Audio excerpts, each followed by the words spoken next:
Luca was an ordinary boy with a big heart. Every morning on his way to school, he'd notice a little rat scurrying along the fence near the playground. Unlike other rats, this one seemed different. The little rat didn't run like the others. It stood still, its black eyes watching me curiously. "You're brave, or maybe just hungry. I see you every morning," Luca whispered, crouching down, always in the same spot. "Are you waiting for me? Most rats run away, but you just stay there. Are you trying to tell me something?" I asked, tilting my head as if he could understand the rat's silent reply. I knelt down near the fence, peering closer at the small creature. "You've got a little spark, haven't you? Like you're not afraid of the world." "I don't think anyone else notices you," I said quietly. "But I do. You're not like the others." "Here," I said, pulling a small piece of bread from my lunch. "I don't think anyone else is feeding you. Go on, take it." I held out a corner of my sandwich. "It's not much, but it's better than nothing." "Right." The rat inched forward, sniffing cautiously before nibbling. "There you go," I said with a grin. "We're friends now." "You must be starving," I murmured, tossing a crumb onto the ground. I bet no one else would even think to help a rat, but I'm not like them. "Oh, I wonder if you have a name," I said as I watched the rat Ned nibble on a piece of apple. "Guess I'll call you Leo. You look like a Leo to me." I chuckled softly as the rat's tiny hands clutched the piece of cracker I've given it. "You're welcome," I said as though the creature had thanked him. "I'll bring more tomorrow." The next day, the rat experienced a near-death experience as it almost got stomped on by a few people who were walking by. I approached the rat, seeing it scared and panicked. "See? It's okay," I said, gently tossing a crust toward the rat. "I won't hurt you. I just want to help." I offer him a piece of cheese. "You're quick, aren't you?" I laughed as the rat darted forward to grab the crumb he dropped. "Don't worry, there's more where that came from," I see as the rat waiting for me now, which is very hilarious. "You're here again," I said with a smile, pulling a piece of bread from my pocket. "Guess you were waiting for me, huh?" I see as the rat now seems to be more open and free-spirited. "You're getting braver every day," Luca noted as the rat took the food right from my hand. "Soon, you'll be stealing my whole lunch." "Don't worry, I saved this just for you," I said, unwrapping a small piece of cheese he tucked into his pocket. "You deserve it." "You know," I said as the rat eagerly nibbled on a bit of cracker, "most people would think I'm crazy for even talking to you. But I think you're special." "I don't know if rats can smile," I mused as he tossed a crumb onto the ground. "But if they can, I think you're smiling now." Luca crouched by the fence, his lunchbox balanced on his knee. "It's like our little tradition now, isn't it?" he said, handing the rat a small piece of bread.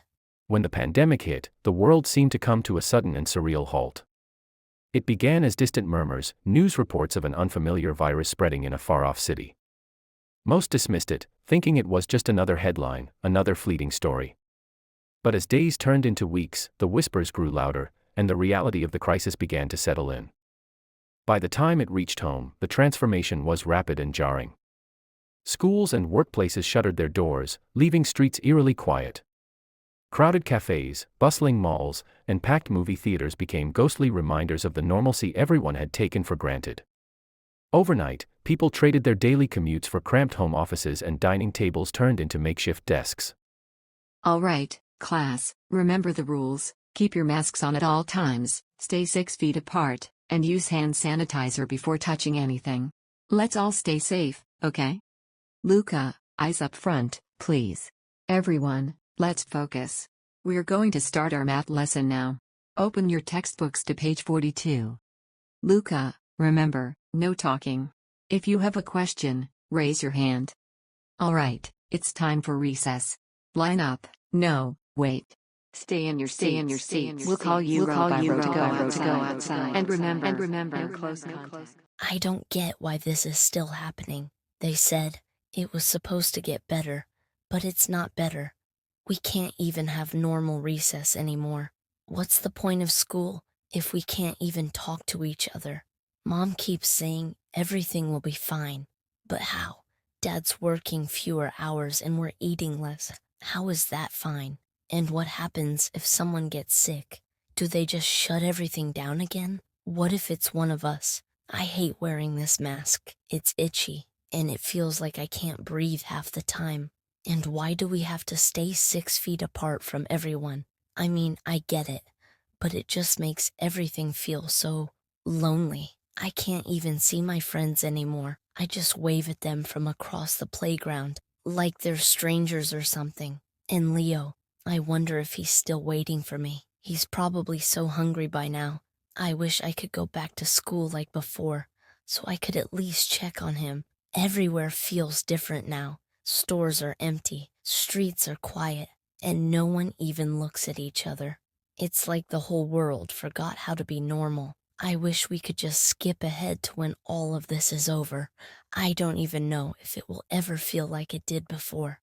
How are we supposed to keep this up? Every month it's the same, less work, more bills. I keep calling around for extra hours, but no one's hiring. Everyone's cutting back, not adding more people. And the government help. It's barely enough to cover rent, let alone food for the whole month.